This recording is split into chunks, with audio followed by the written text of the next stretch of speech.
गणेशं गणाधिपत्यम् अपर्णासुत अप्रमेयम् वक्रतुण्डम् एकदन्तम् प्रणमामि विघ्नेश्वरम्।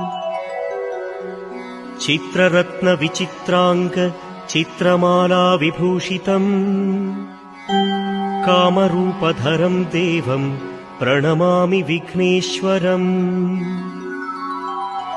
बाहुदातटि निवासेन काणीपाकपुरीश्वरा शुध्यन्ति सर्वपापेभ्यः विघ्नेश्वरं नमाम्यहम्।